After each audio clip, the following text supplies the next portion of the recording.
Hi, I'm your friend Claude. And I'm Cousin Adam. And we're here today to break down our favorite Halloween sitcom episodes of all time in this spooky edition of the N.E.R.D.Bomber podcast.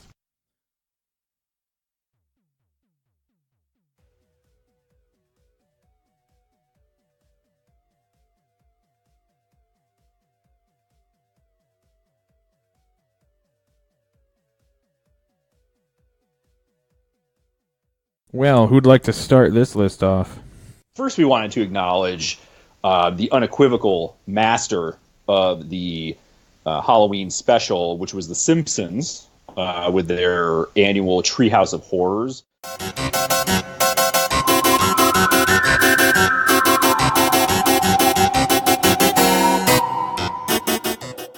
We decided ahead of time that we were just going to give that a one big shout out and acknowledge that they were the master.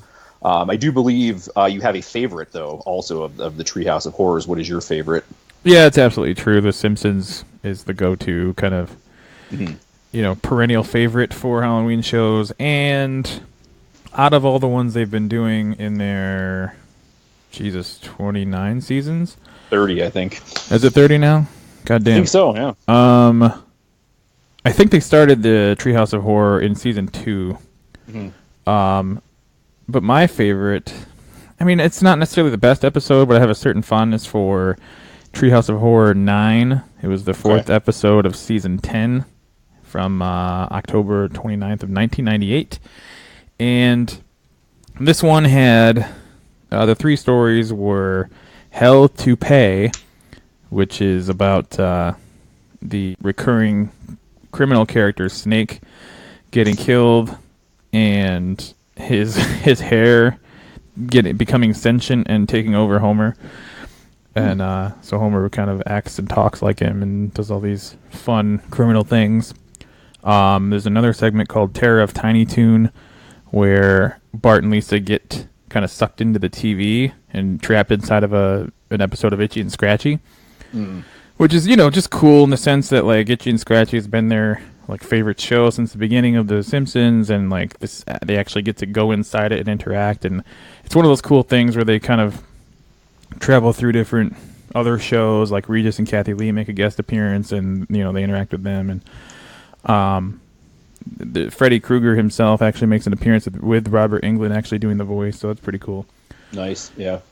And then you have the third segment is called Starship Poopers, and it's especially classic because it is revealed that Maggie is actually a product of Marge's one-night stand with the alien Kang of the famous King and Kodos recurring alien duo, and they go on Jerry Springer and try to sort it all out. Awesome. And now for my final thought. Nobody wins when parents put their petty squabbles above the welfare of a child. Let's hope they put their differences aside and do what's best for Maggie. What the Get the baby off, son of a...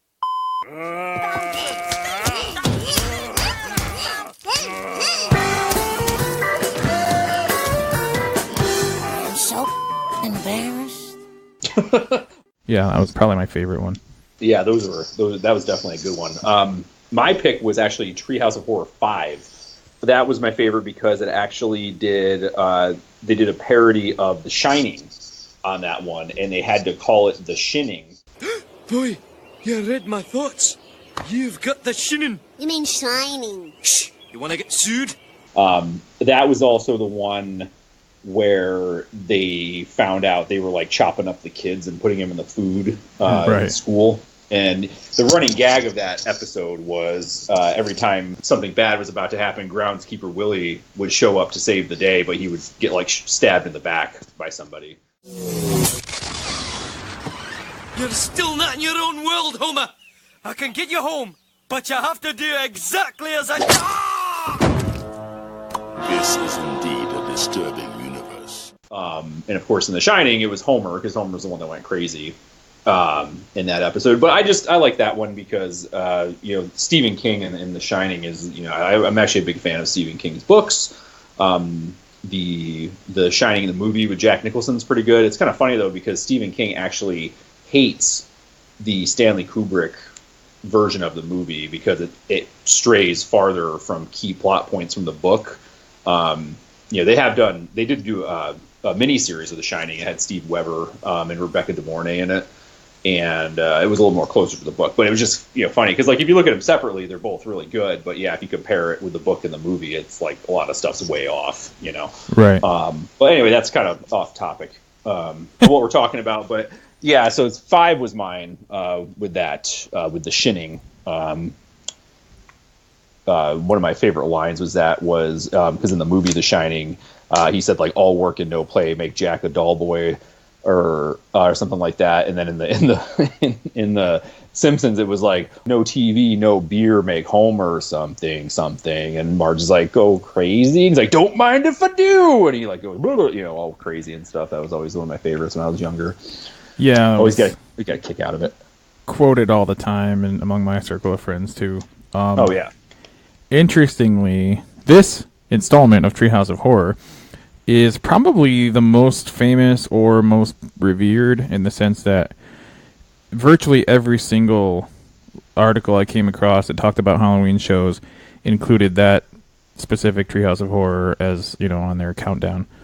Oh, like the quintessential right. Treehouse of Horror. Interesting. I did not know that.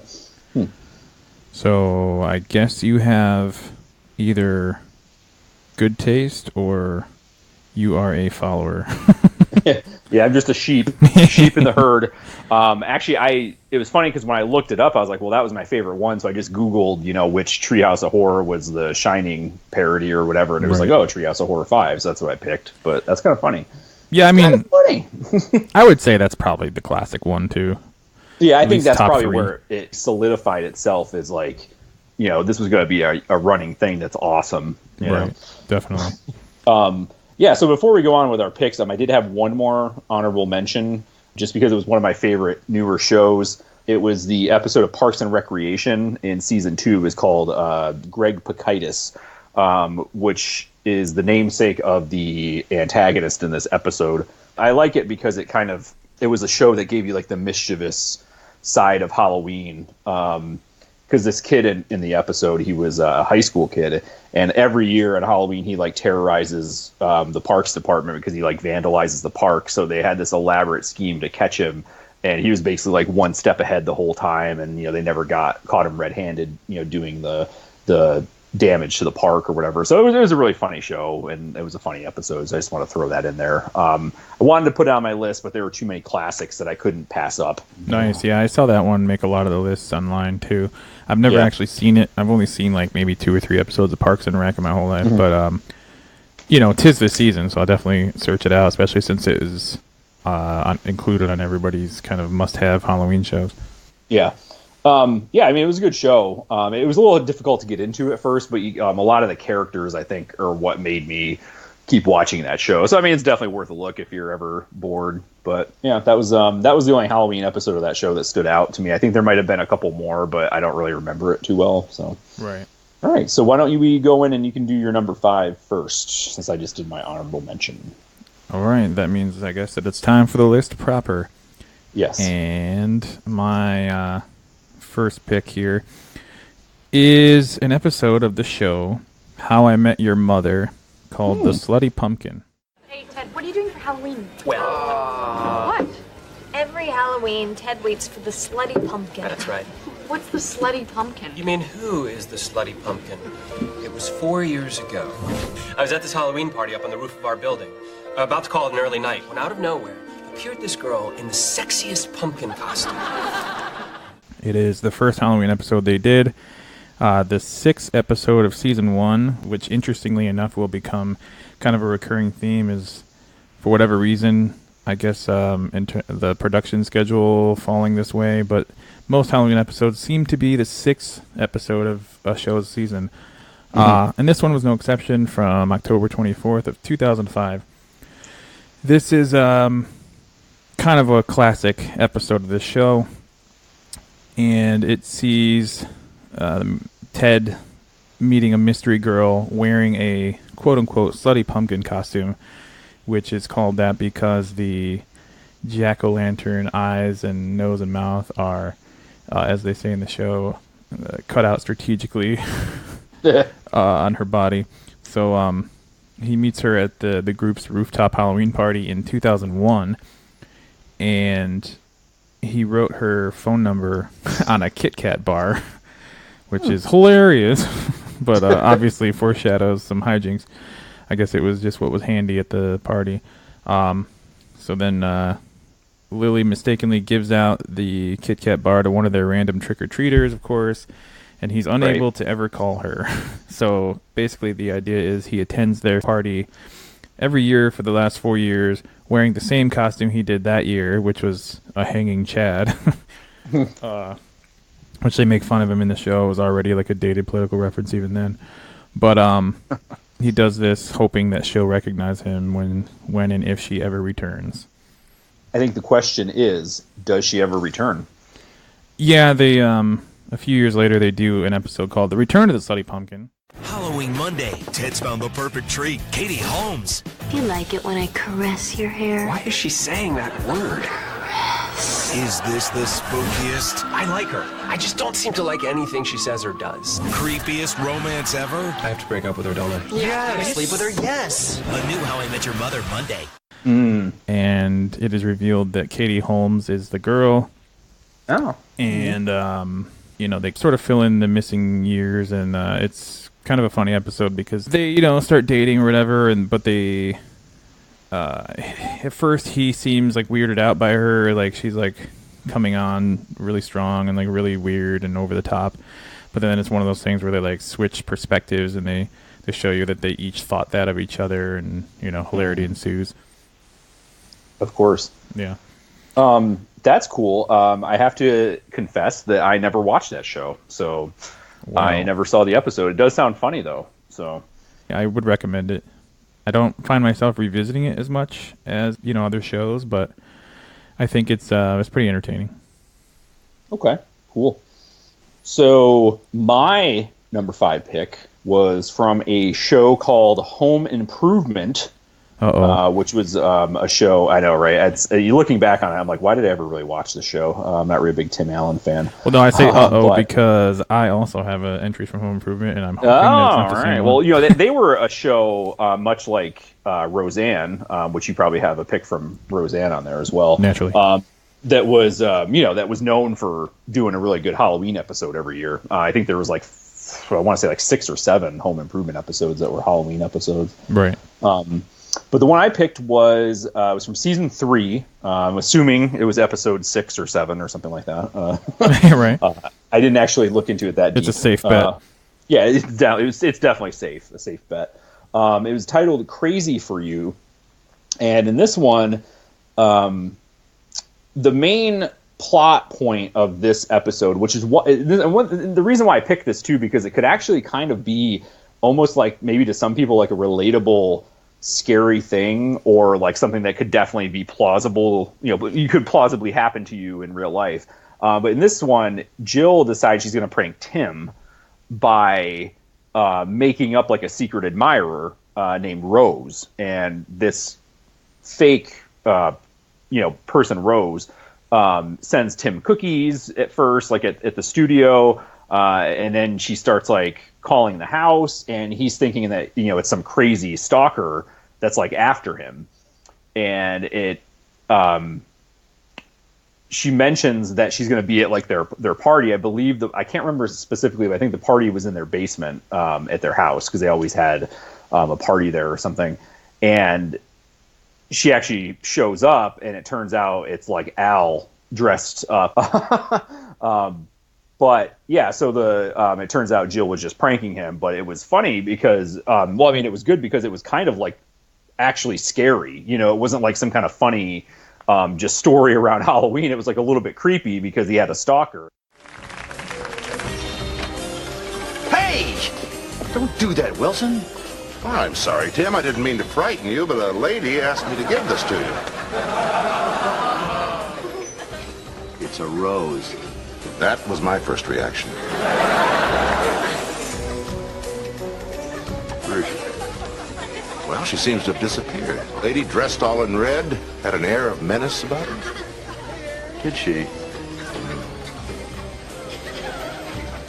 but of course, in the audience, it's like a funny show, so it's not going to really turn into be anything serious. But I picked that one. I'm not sure. You said you watched it too. Do you remember that episode or anything? Yeah, definitely. I remember it from back in the day, but I also recently watched all the Home Improvement Halloweens, and that just even jogged my memory further. And it just also made me realize how really well done it was, and how I had kind of, in the years since like the original airings, I'd kind of dismissed Home Improvement because it's a show that became kind of known for the sort of teen idol nonsense surrounding like the kids who played their three sons. Yeah. And I just felt like it got old for me quick, but it is a really good show, and they all do a really great job, and of course, especially the Halloween episodes are particularly well done. Yeah. So it's a great plot.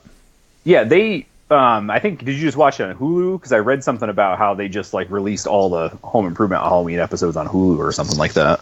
Yeah, I think they have the whole series up there. So I just went through and like each season and just looked for the Halloween episode manually. Right? Yeah, that would have been helpful. Good. That's good research right there. Yeah. But no, I agree with that too. I think a lot of the show, besides like that teen idol nonsense too, was I think a lot of it just kind of was like kind of recycled a little bit, with like, Tim was always going to do something stupid. Right. He's supposed to be like this handyman, but always makes mistakes. It was just like a constant, I guess that wasn't really like a running gag. I think that's just who part of his character was, but it kind of got old after a while. But yeah, the whole cast had a great chemistry, I thought. You'd really think that, those two were married, or, him and Al kind of had like this weird friendship. The whole thing was like really well done. Absolutely. Yeah. So, yeah. Cool. So that was my pick for number 5. My next pick is an episode of The Office from, first let me say, it's sort of the first little twist in terms of Halloween criteria on my list, in the sense that my favorite quote-unquote Halloween episode of The Office is not actually a Halloween episode. Okay. It is also the first of, I believe, 2 shows on this list that actually aired originally in February. So this is episode 17 of season 3, titled Business School. Mm-hmm. And it originally aired February 15th of 2007. And it is notable for Halloween relation because it was directed by Buffy the Vampire Slayer creator Joss Whedon. Mm-hmm. And while the main plot involves Ryan inviting Michael to speak at his business school class, and Michael gets upset when they question the usefulness of paper in an increasingly computerized world, the real attraction for me here is that a bat is discovered in the office ceiling, and Jim spends the entire episode trying to convince Dwight that he was bitten by it and is slowly becoming a vampire. Yep. I just think it's one of the best interactions between Jim and Dwight, and of course there's a ton of them. But it's also got, for me, one of Dwight's best lines. It's just kind of a throwaway thing, but it's always stuck with me for whatever reason. He says something it's one of his little like solo camera interview segments, and he says like, if a vampire bat was in the U.S., it would make sense for it to come to a Sylvania. Yeah.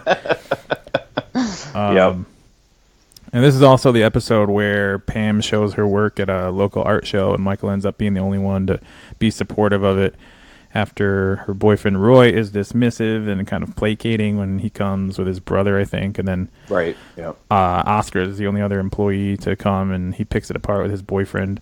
Mm-hmm. So the scene where Michael buys her painting of the office is kind of an ultimate like heartwarming tearjerker moment. And overall, I think it makes this episode one of the all-time classics of the whole series. Oh, yeah, definitely.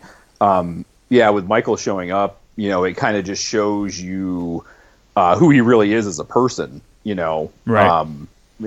But at the same time, because, a lot of his character arc on that show was, the need for everybody to like him and be his friend.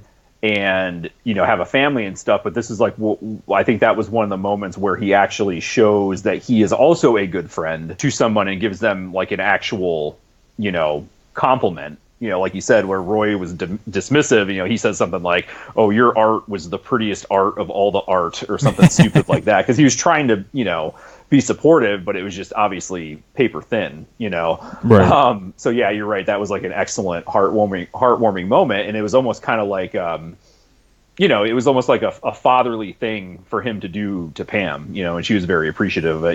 He does the same thing to Aaron later on. In the seasons too, where because she's an orphan and she kind of sees Michael as her father figure, and he kind of doesn't realize it, and he does, and what I mean. It's kind of like another kind of tear-jerky moment at the same time. But yeah, he was always like that. So yeah, that's a good pick because it's not really like a Halloween theme, but it's like a scary, funny, with the vampire thing. That was that was a good episode.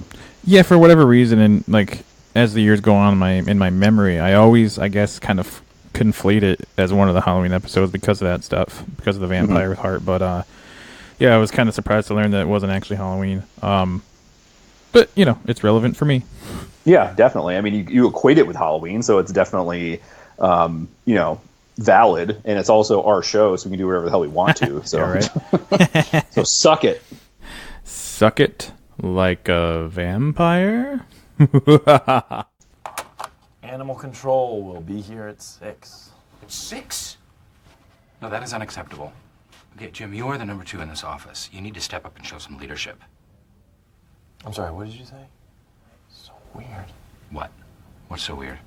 The bat. I mean, I know I felt it bite me, but look, there's no mark. I feel so tingly. So strangely powerful. Back to you. So my number 4 pick was the before mentioned show Roseanne, and it was actually their it was Halloween number 4, I think is the name of the episode.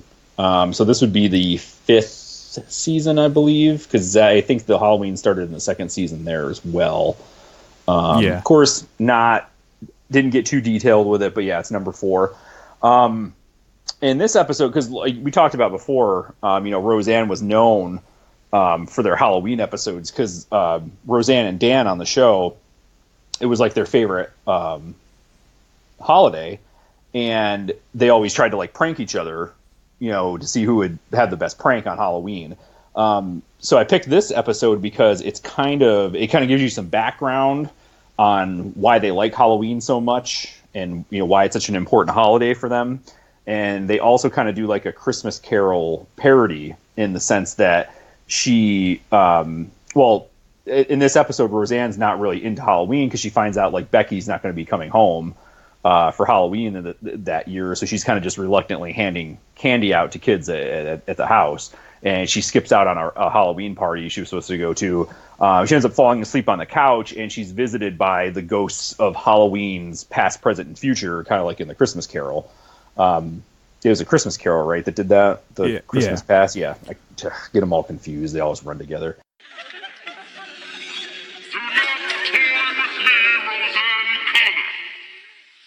How the hell did you get in here?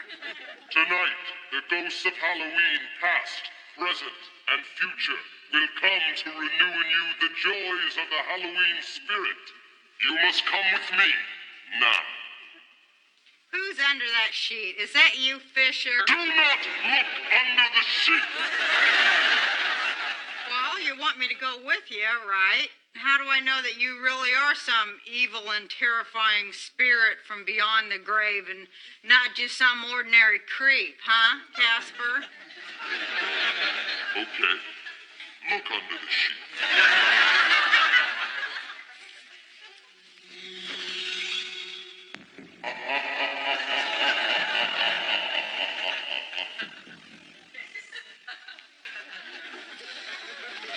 I'll get my purse. Yeah, so in this episode, the ghost of Halloween Past kind of shows Roseanne, she pranks her mother when she's a kid. So she pretends to like choke on a piece of gum or something like that. and he gets a real kick out of it. And it also shows that Dan and Roseanne actually meet at a Halloween dance, which kind of is what the significance of them liking Halloween so much. So that was, so I liked it because it gave the background of why, that was an important thing for them. And she actually ends up, I guess people on the Ghost of Halloween present shows that people at the party kind of making fun of her for not showing up or whatever. So she ends up showing up in like a Statue of Liberty costume, and she sets off the fire alarm and everybody gets soaked, but she has an umbrella and she's ready for it and she gets the last laugh kind of thing. Also, it's one of my favorite pranks that Dan does on Jackie. He like pretends that his hand gets stuck in the garbage disposal and like sprays blood everywhere. Yeah, that was a pretty classic prank. That's always like when I think of Roseanne, that's what sticks in my head is Dan pretending to get his hand mangled in the garbage disposal. So that was my number 4 pick, Roseanne. Yeah, it's definitely a great episode. The idea of taking like the kind of scary kind of this is your life portion of A Christmas Carol and converting it from Christmas to Halloween might seem kind of obvious, but it's not something I had ever seen anything do before. No. So I thought it was pretty cool. And, to flesh out the characters with like taking you back and explaining, why Halloween is done so big in their family and why it's important is like a testament to the quality of storytelling that both existed on this show and, in my opinion, existed on sitcoms kind of, prior to the modern day that aren't done quite the same way anymore. Mm-hmm. And also Roseanne had one of the best writing staffs in TV history for a long time, and it's kind of, continues to show that. Mm-hmm. Definitely, yeah. My next pick is actually my choice for the Home Improvement Halloween episode. Noise. Thankfully, it was not the same as yours. It is from the year previous to the one you picked. It is episode 6, again, of season 2 from October 20th, 1992, called The Haunting of Taylor House. Yes. So I want to say it's their first, again, in season 2, it's their first Halloween episode. Mm. This is actually kind of I don't know if this is a spoiler or if it's foreshadowing or whatever, but it's Ryder Strong's first appearance on this list, a full year before Boy Meets World's debut. Oh, yeah, that's right. The episode centers around Brad wearing a couple's costume with his girlfriend Jennifer. They're planning to go to the family party as Raggedy Ann and Andy. And, when it comes time for the guests to arrive, she actually shows up with a bully kid named Danny, who is played by Ryder Strong, and they're both dressed as bikers. So basically, Brad's screwed because he actually showed up as Raggedy Andy and looks like an idiot now. Right. So he kind of spends the rest of the episode pouting outside for the most part. And it turns out later that she did this because she's mad at him that he didn't pick her in a kickball game at school that day or whatever. And yes. he has to learn about how to take girls' feelings into consideration. Right. This episode also establishes the dedication to Halloween, as you mentioned, that Home Improvement would become known for over its 8-year run. Really, a lot of these ABC shows were the go-to for Halloween episodes. You had, obviously, Roseanne leading the pack, and, we established that The Simpsons is probably the overall Halloween king. Roseanne is clearly the live-action king. Oh, yeah. But Home Improvement is right behind Roseanne. And even, episode to episode, they kind of stand neck and neck in some cases.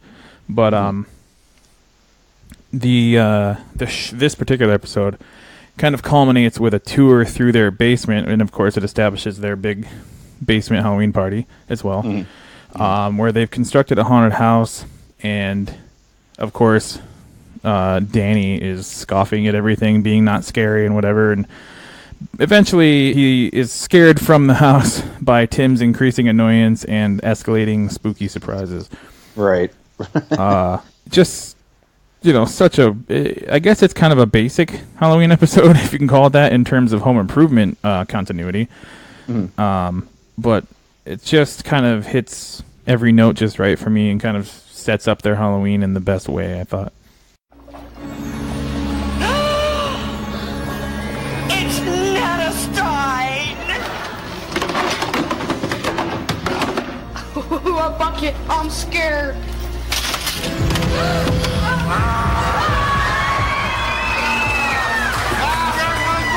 My body!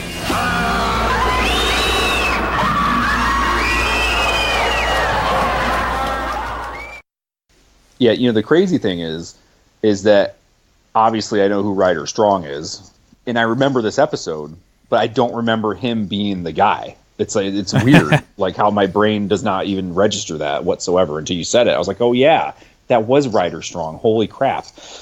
Right. It's funny you mentioned ABC too, because 2 of my next 3 picks are also ABC shows. So, number 3 for me is, once again, season 2 of the show Modern Family, titled Halloween, which I believe that is not right. Is it season 2? I must have wrote that down wrong because I don't think it's season 2. But regardless, it's a Halloween episode. Yeah. So I say I'm not sure. I did. It's another one that keeps popping up on the compilation list, but I did not think to look at the details.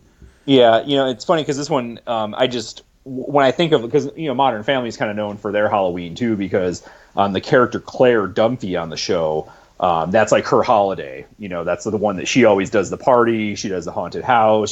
She's really into it. It's like her favorite thing. So of course every year they do a Halloween episode. And of course the one that just aired, they actually killed off a character during this episode. So nice. They make it kind of like a big deal all the time. Well, props. What's that? Sorry. I'll just say props to Modern Family for doing that. And FYI, you were correct. It is the 6th episode, once again, of the second season, originally airing October 27th, 2010. Okay, yeah, so it is season 2. All right, so I was right.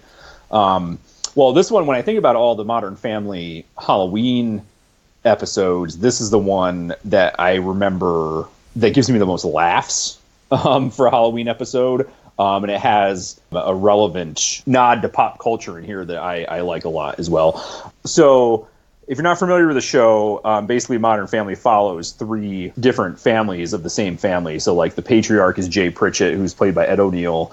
And then it follows his family and his son and daughter's families. His son Mitchell is actually gay and has a partner and is married to, later on in the season, who they adopt a Vietnamese orphan baby. And then his daughter Claire is like your typical, American family. She has a husband and 3 kids. So it follows all these different storylines with the 3 families, and they all, of course, mesh into each other. And this one also, not only was it funny, all the storylines came together really well in this episode. So anyway, what happens is, so the first part is Mitchell works at a law firm, and he just starts, or he doesn't work for a law firm. He works for this like business tycoon type guy. He's like in their legal department.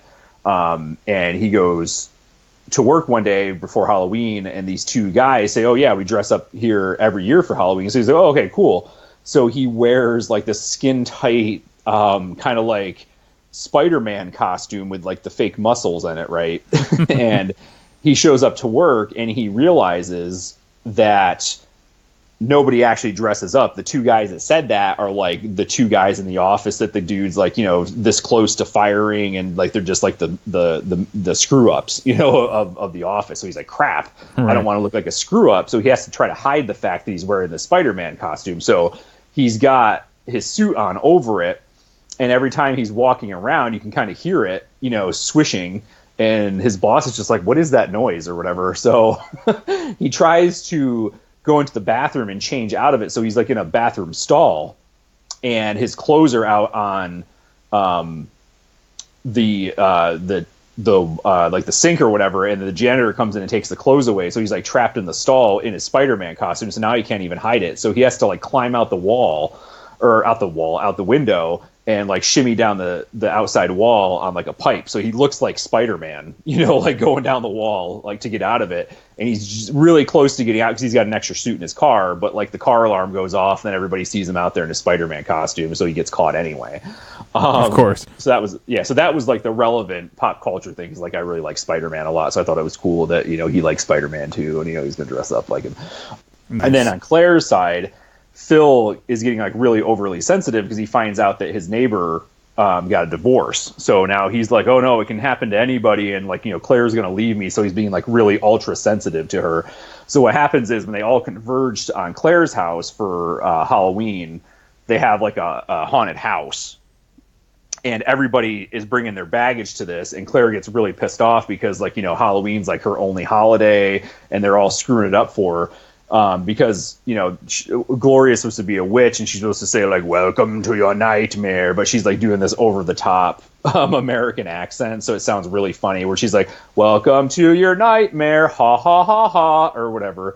And she's not using her real voice, and Claire's just like, what the hell is going on? And Cam can't stop talking about the thing, and Phil's being like super sensitive, and she's like, what's your problem? It's like this whole thing just like blows up. But then of course at the end she gets mad and leaves, and the family pulls together and gets over their shit and, does it right for her. So sorry for the long explanation, but there's a lot of stuff going on in that episode. So yeah, that's I mean, I've seen it a bunch, but I don't really remember. Is this an hour show, or is it still half an hour? It's still half an hour. Yeah, they always manage to... I mean, there's a lot of characters, a giant cast, and they always manage to pack a bunch of stuff in there. So I kind of like that, though, in terms of a Halloween episode, because typically Halloween shows are like, like special events, like bonus kind of episodes for me, and like... Yeah, I generally want them to last as long as possible and give me kind of the most bang for my buck. So I like that in this sense. Yeah, definitely. My next pick is another ABC show with family in the title. We are talking, of course, about Family Matters. They had a lot of great Halloween episodes over the years. And my pick is actually probably one of the more unsung ones. One of the ones that doesn't really get a ton of attention. And I am talking about an episode called Dark and Stormy Night. It was, of course, episode 6 of season 6 from October 28th of 1994. Okay. And this one is particularly interesting and cool to me because it's a little out of the box, in the sense of, like, it's not your typical sitcom episode, and it's not your typical Halloween sitcom episode. It's pretty clever. They, in the beginning, it starts out everybody's in their costume, and they're getting ready to take young Richie out trick-or-treating, but there's a thunderstorm that kills the electricity in their house. So they determine that it's too unsafe to go out trick-or-treating with the thunder and lightning, and decide to stay in and play Pass the Ghost Story. I got an idea. Let's play Pass the Ghost Story. Sounds like fun. I'll start.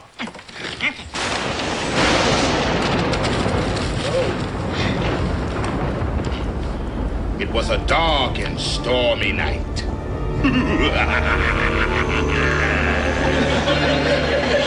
In a creepy old castle. This castle was the home of the tall, dark, handsome, fearless and dynamic Count von Winslow. From there, the episode kind of more takes place within the ghost story, kind of shows the world that they're describing. And it's cool because, of course, Carl starts it off as the family patriarch. And I want to say it was around the same time as Interview with the Vampire was out in theaters. Because it's... the whole thing is about the family being vampires. And it takes place in this, like, cool... It looks like it's supposed to be like a really old mansion or giant castle. And the set is just so well done and so good looking. I mean, they don't really leave the room much because obviously that's, like, probably cost a lot. And they kind of want to get their money's worth out of that one spot. But and it's a sitcom, of course. But, yeah, it just blew me away how much they put into this one episode by making such a lavish set. So basically Carl and Harriet are vampires, and Steve is the hero of the story, of course, Steve Urkel, and his carriage breaks down and he has to stay with them for the night, and they basically spend the episode trying to bamboozle him into drinking some kind of poisoned wine or whatever so they can suck his blood. Yeah. And it's cool because as the story progresses, basically they pass the flashlight to the next person to tell their portion of the story, and when they get a turn, that's when of course their own character is introduced, and I don't know, it just I like the format, I like the setup, and I like the execution. It's a pretty cool episode. Well, yeah, I was going to say, because when the new character is introduced, when they get the flashlight, it's always like, it always mucks it up somehow, and it makes it funny, you know, where it's like, oh, yep, that guy, that screwed it up, but it's funny, you know? Yeah, everybody is introduced in kind of a goofy, bumbling way. And there's, you know, some recurring gags and stuff, and it's definitely worth checking out. It is also on Hulu. Very nice. Yeah, it's funny because like that was like one of my favorite shows when I was growing up. I loved Steve Urkel, and I always did impressions of him and stuff, and everybody wanted me to do my Steve Urkel impression, and haha, you're so funny.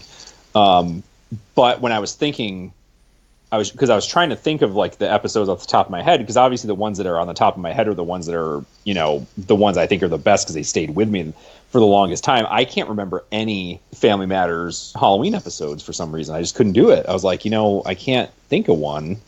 And now when you mention that one, I do remember it now, because I remember the whole thing about the power going out, and, you know, Richie was really disappointed and stuff. So yeah, it was very weird how I kind of drew a blank on Family Matters, you know, but you didn't, sir.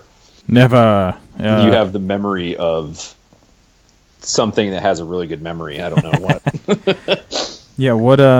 What is the animal? Was it an elephant or something? Elephant. Yeah. The memory of an elephant would be good.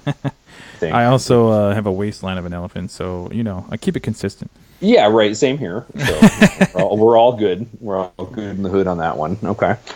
All right. So my number 2 pick, going back to The Office, which is one of my favorite shows of all time.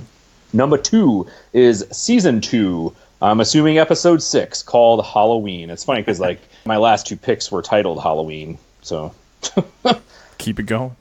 Keep it going with the Halloween. Well, it's weird because you know how Friends, you know, all their episodes are always titled the one with ... or whatever, you know, fill in the blank is, and so it's kind of weird how some shows have like a title, and you can tell some shows didn't really have a title, and they just kind of threw one in there for like a DVD or something. So, but anyway, so mine was season 2, episode 2 of Halloween.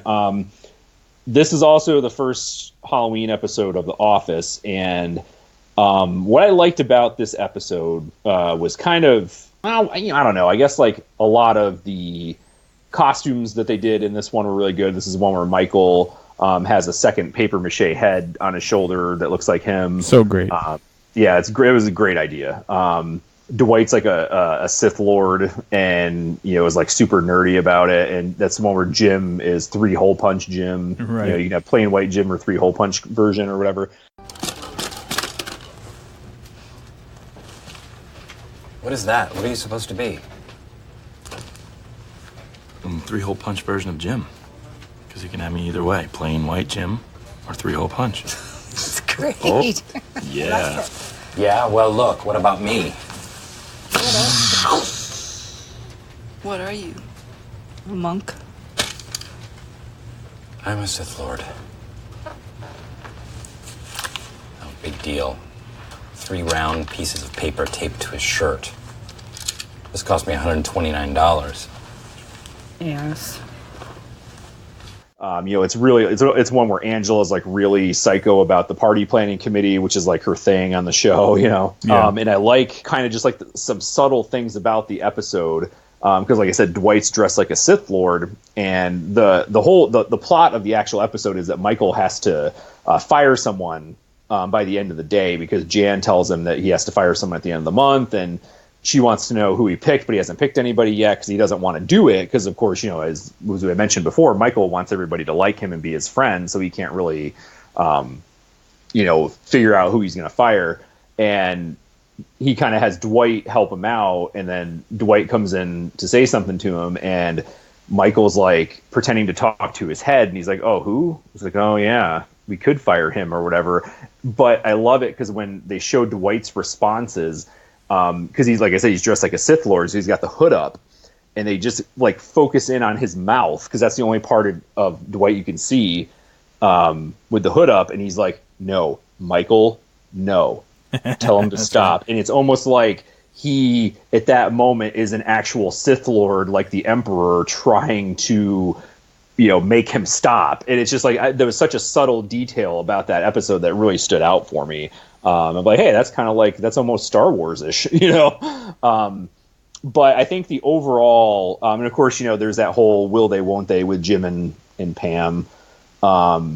And this is also the one where they make like a fake resume for Dwight, and he's like, I'm not sure. He's like, no, I'm flattered that you have my resume, but I'm not sure it might be my official one. What does it say about martial arts? He's like, okay, I'm going to have to make an amendment to that because he's just such a nerd about it. But anyway, what I think another big thing is really, it gives you the typical Michael. It kind of hashes it out for everybody to see who he actually is as a person. I know when the season 1 was on, like the test audiences didn't really like Michael. They didn't think he was a good character. They thought he was just a jerk. So for them to like Michael, you kind of have to humanize him a little bit. And I think this kind of wraps it all up for you because, he wants everybody to love him and be his friend, and he can't figure out who to fire. So when he does fire the guy, he's like, can we still be friends? After it happens or whatever. And at the end of the episode, he's like really lonely and at home watching TV, and you can kind of tell that, he's lonely and he wants his own family. And, when the kids come to the door, he's really excited to see the kids dressed up as in their costumes at Halloween. So I just thought for all those reasons, it kind of it was the best Halloween episode they ever did. And it really stands out because it's like, just a really good episode. So that's what I picked. Yeah, it definitely helps when the gimmick show is also a quality episode instead of just kind of, we'll let Halloween carry this kind of thing. Yeah, because like really in this one, Halloween is just the backdrop of what's really going on in the episode. It's not like, right. Oh, let's do a Halloween episode. Oh, we got to think of a plot. I mean, there's actually a plot to it. It was just really well done all around, I thought. Oh, without a doubt.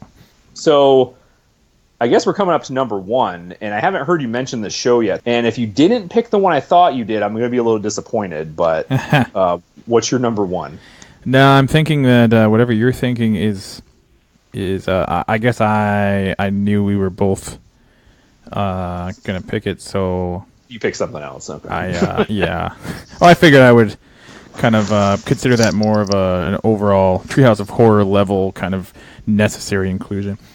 Yeah, that's true. So for my list proper, my top one is also an episode of Roseanne.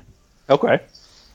And I picked, thankfully, a different one from what you picked as well. Yep. This is the surprise 6th episode of season 4, titled "Trick Me Up, Trick Me Down," from October 29th of 1991. And I think overall for me, this is probably my favorite / the best Halloween episode Roseanne, the series, ever did, because I think it gets the balance just right between all of the Halloween elements and then, as we've been discussing throughout this episode of our show, all of the elements of family and life story of the sitcom itself.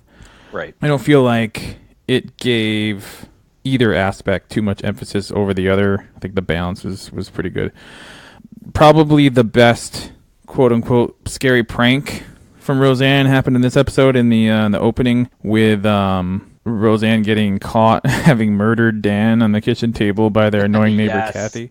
I need to go home. Would you just look at this mess? I don't know how many times I've said it to myself. It's just like gutting a fish. I swear I was way better the last time. The last time? Yeah, with Becky's dad, he was blonde too. Hey, I know. You've got a garbage disposal over your house, don't you? Oh my God. Please. I need to go home. Oh, no, you can't go. You'll tell. No, I won't. I promise. I won't tell. Please, let me go. Liver. Happy Halloween!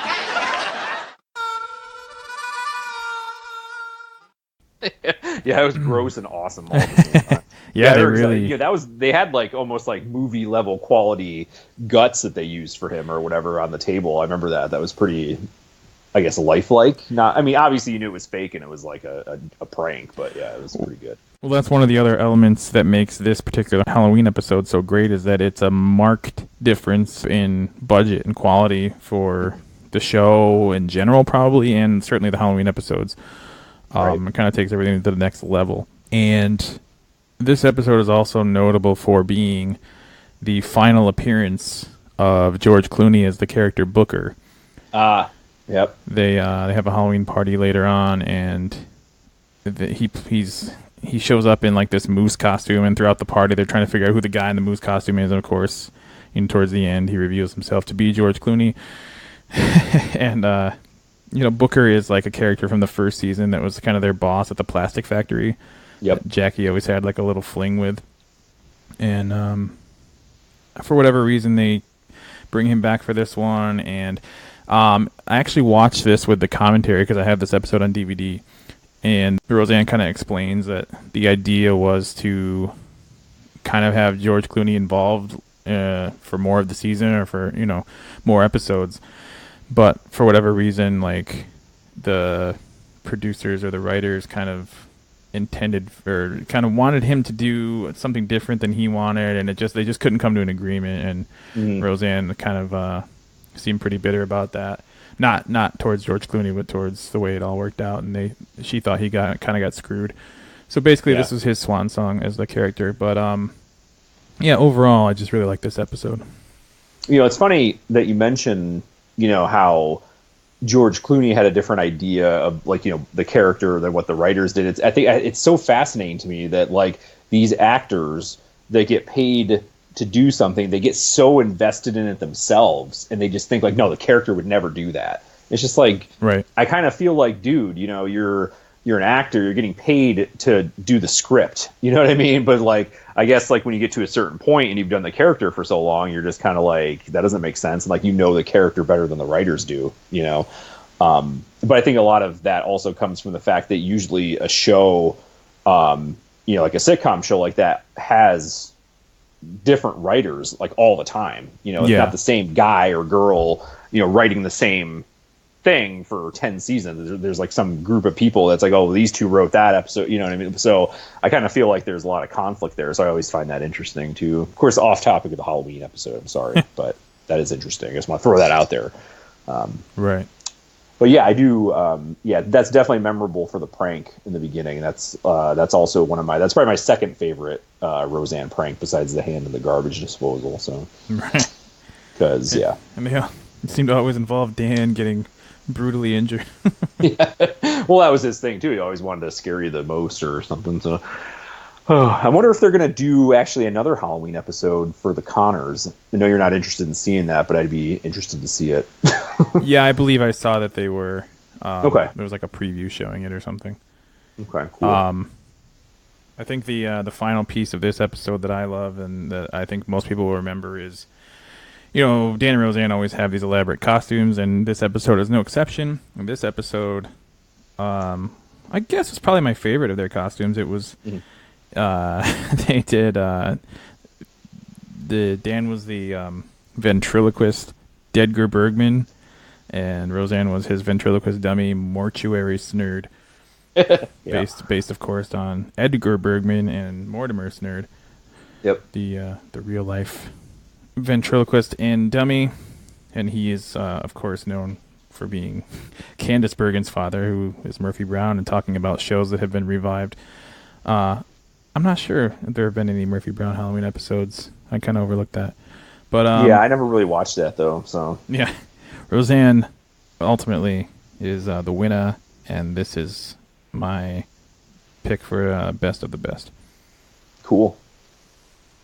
It's funny because I don't think there's ever been any Seinfeld Halloween episodes either, has there?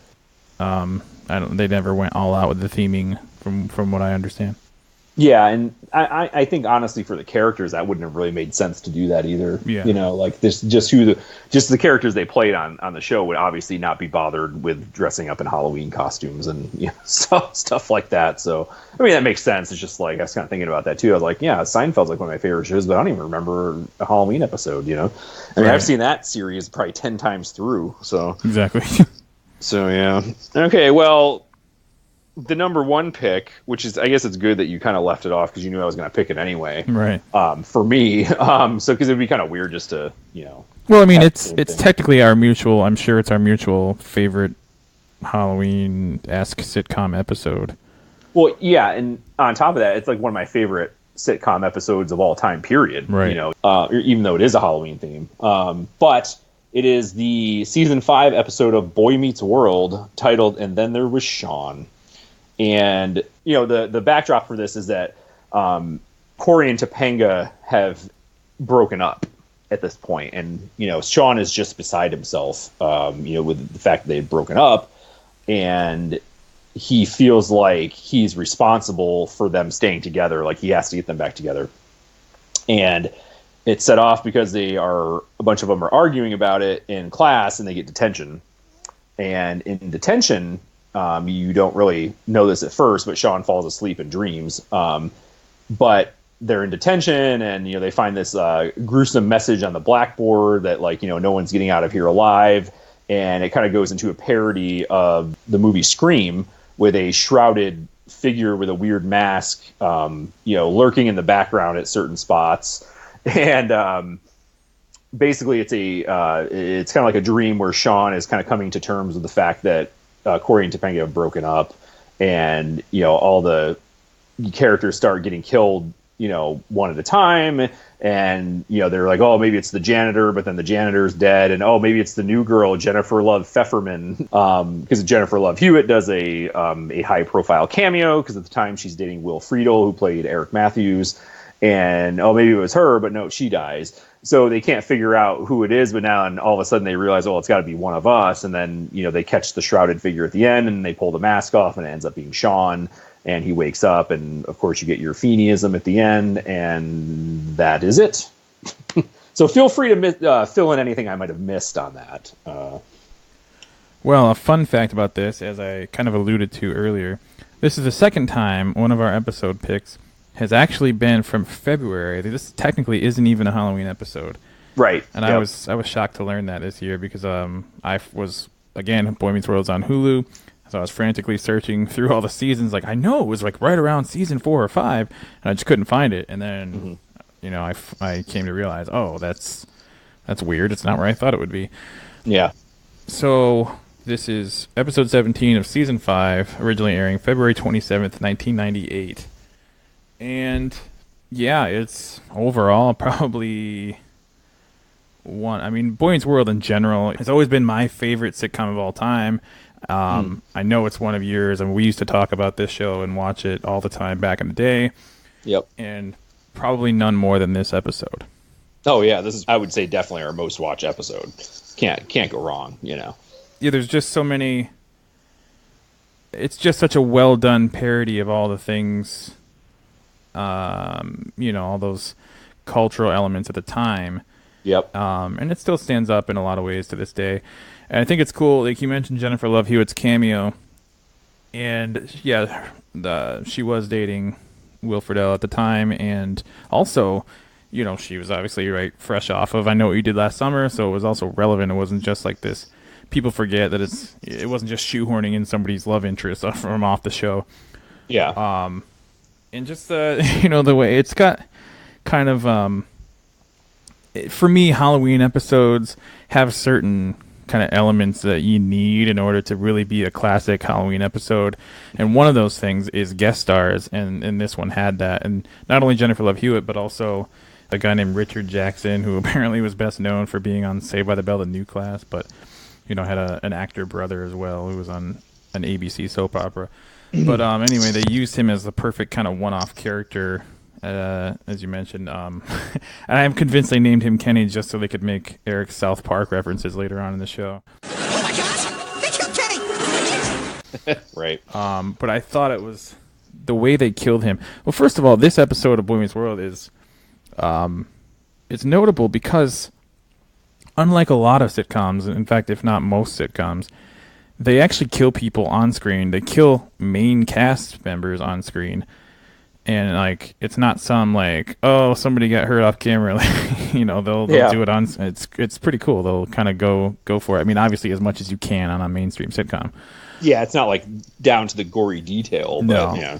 And I thought the way they dispatched Kenny's character was, to this day, just such a brilliant gag.